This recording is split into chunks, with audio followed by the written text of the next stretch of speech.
Project FJR continues, and I'm just about to do a slight modification on the handlebars of this FJR. As you can see, there is no much space to put like a bar mount unless you mess around with the brake reservoir or clutch reservoir bolt. And indeed, there is another solution to change the nut here and have one with the ball mount. But as you can see, these handlebars haven't got any mirrors. Now, on the left handlebar, it's got this.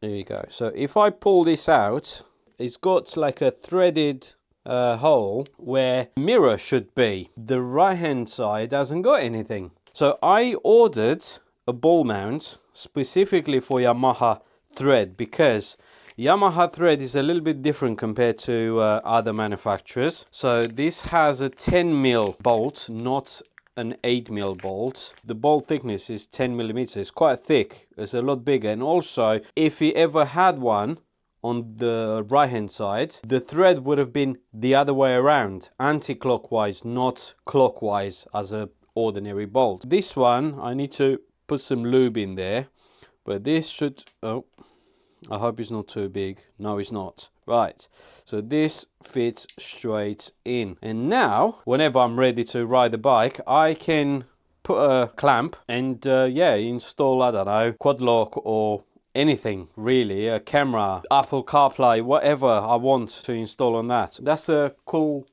well, cool and easy mod that you can do on the FJR. I've just bypassed the evap canister. I just want to show you what I did. So the breather pipe that comes from the tank, I've cable tied it to the mount of the breather pipe of the expansion vessel that runs down, and I put it along it and tied it up again on this bracket here, and runs just under the bike. Okay, I will leave this clip here just in case I do need it in the future. And regarding the other pipe that comes from the engine, what I did, I left it run in the same mounting clip that originally was. At the end, I've just put a bolt. I've seen a YouTube video, somebody did exactly the same. So I put a bolt in there, used the clip, and instead of leave it hanging like that, where the other pipe was connected on the second clip, I've just lifted it up like that, clipped it in there, and job's a good one. So I will leave it like that just in case I do find the evap canister, carbon canister, whatever it's called, and if I do, I'm going to need to reuse the pipe. So for the time being, I think this will be a good solution. So let's move on. I just had delivered the rubber foot pegs and the gear shifter rubber peg here, but if you look at the two screws that holds the rubber peg, I've tried to undo it. They're very corroded there, and the Philip screw is just rounded off. So I need to drill it out and see if that will work. So yeah, we'll replace the two rubber foot pegs with brand new, just on the rider side, because the passenger is all like brand new. Well, being a highway patrol bike, never had a passenger, so you can see these are brand new. But I will replace that because look at the state of it. It's just gone. All right, and the shifter rubber, look at it, it's completely worn out. Yeah, that's not good. So I'm going to put a new one in here.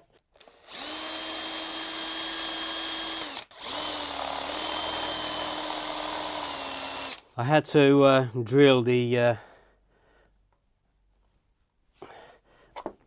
you go. So as you can see, the bolts were rounded off on the head, so I had to drill them out, and now exposed a bit of dirt under the pad, but it's not a problem. That can be cleaned off, and new one will come in with new bolts. I'll clean the underneath as well.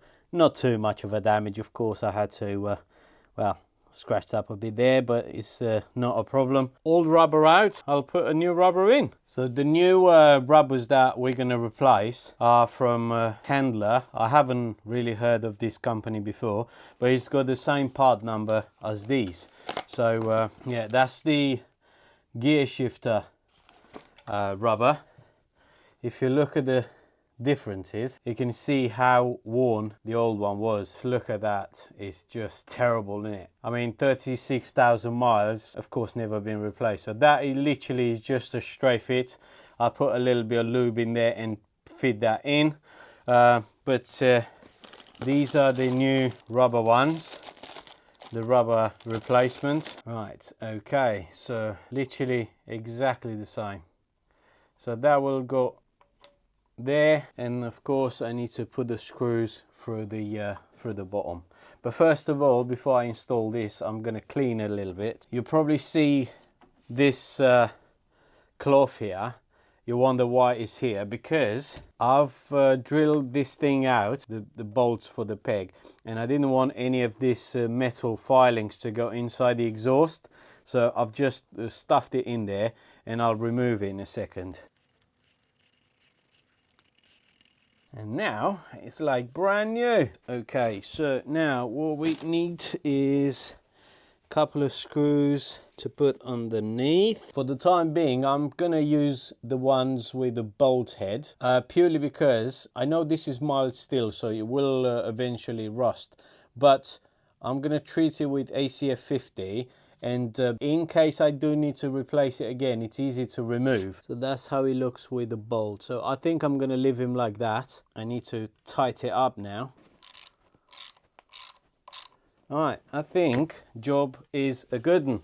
Look at this, all brand new rider foot peg. Now for the gear shifter, this will literally just slide in there. So a little bit of WD-40 will do the trick, and we're just gonna slot this bad boy in. There you go, there we go, lovely. Gear shifter peg rubber replaced. Left hand side rubber peg that has been replaced. Now we got to do the same on the other side. So as you can see, as a comparison, that's the right hand side and this is the gear shifter. So where you go up and down all the time, this happened. So yeah, I will keep this as a spare, but we will put the brand new one in there after we clean this this mess. There you go, brand new foot peg on both sides. Now I'm at the right hand side rear wheel section, so I'm just about to dismantle the rear caliper, so I can clean all the corrosion around here and also check on the brake pads as well.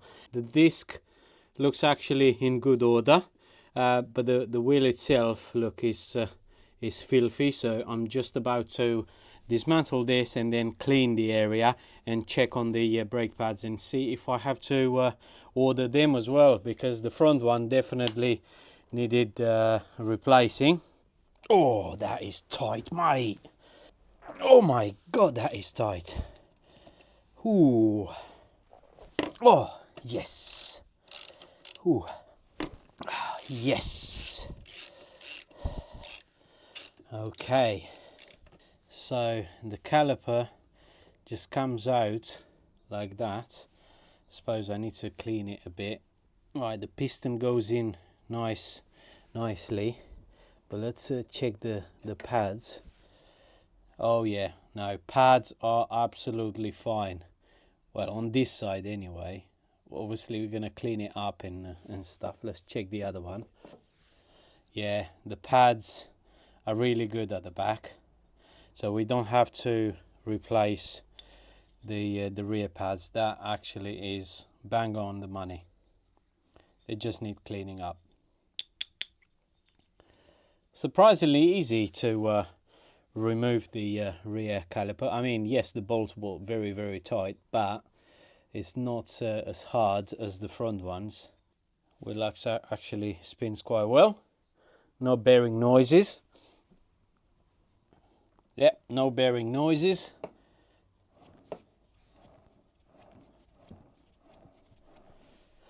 Lovely. Right, let's clean these pads now. So before we put this caliper back together, I'm just gonna put the pads, obviously. These bolts look like they're supposed to go in there, and it needs to have a bit of grease. So what I will do is, I have some grease here. I'm just gonna put a lot of it in there, just like that, maybe not as much, to have a decent amount of lubrication. So they go in there. This rubber thing here acts like a CV boot on the old shaft on the cars. I think that's a good idea, having a bit of grease in there. It ain't gonna cause any harm. Now we're just gonna line up the caliper just like that, and then put the bolt. That's one. Put the second one. There we go. That's actually satisfying doing that. I'm so glad I don't have to replace the rear pads, because the front ones were a lot of money. I paid like 129 quid, 130 quid, because at the front you need 4 pads per caliper. That's good. Now we have to clean the wheel. So for cleaning the wheel, I'm going to use first of all some G101 multi-purpose cleaner, basically. So I'm just going to spray the wheel like that, and I'm going to use a little brush here.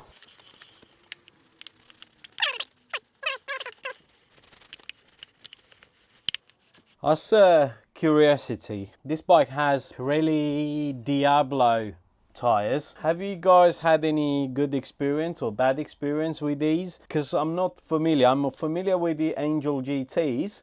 They're very good tire, but not the Diablos. On the Triumph here, I have Michelin Road 6, and they're very good tires. I'm not familiar with those, so please leave me a comments below if you're happy with those, because these are 2021. So they're coming 5 years old tires. Even though they're brand new, they are 5 years old. So I will ride the bike as it is for now and see how I get along with the tires. But in the future, I will have to change them, because they are old tires. So yeah, drop me a comment below what tire suggestions you have on the FJR1300. What you guys using as well. And yeah, if you guys had any experience with these Diablos, let me know. Right, the wheel is clean, the pads are checked, the disc is absolutely perfect. Right, the rear is done. Now what I'm gonna try to do, clean this exhaust. So I've sprayed a bit of, let me just show you quickly, Astonish Mold Blast stain remover. You can get this for a couple of quid from your local store. And just to give you an indication, that's how it was, or that's how the headers are, yeah. And check this out, comes up quite clean. Of course, it's a lot of you know, like rubbing down, but compared to that, look at this, look at the difference. So yeah, I'm gonna carry on and do all of them, and try to do underneath as much as I can without removing the headers, and then give it a good wash, because obviously you can't leave this on the steel, because it will yeah, eat through it. So it's got some kind of acid in, which goes through the metal, but of course it's good for cleaning. But then if you wash it off completely, you'll end up with a clean surface like this. So yeah, we'll crack on.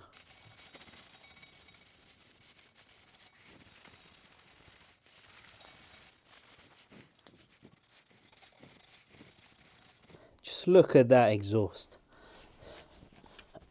Shame I can't take it all off, but eventually if I fancy a new exhaust, I'll replace the headers as well. But look how clean this comes up. Let's check out the headers. So as you can see, the one that's been cleaned is actually really nice, as much as I could, of course. So yeah, now it's time for the other 3. So as you can see, I have clean the headers as much as I could. That came up quite well. I can't do all the way at the top because I don't want to remove the headers, so I'm gonna leave them like that. Obviously I'm gonna wash them off with water because you don't supposed to leave this solution on. So now we're gonna carry on towards the underneath and back, clean as much as we can. I also use one of those pads, the kitchen cleaning pads, so that will do a good job also. Along with this chemical and the pads, it does do a good job. So if you look, just spraying with water, actually it is quite clean, so I'm very pleased with that. The welds don't really come up, it's a bit too much for the oil, for the welds, but I'm cleaning as much as I can like that.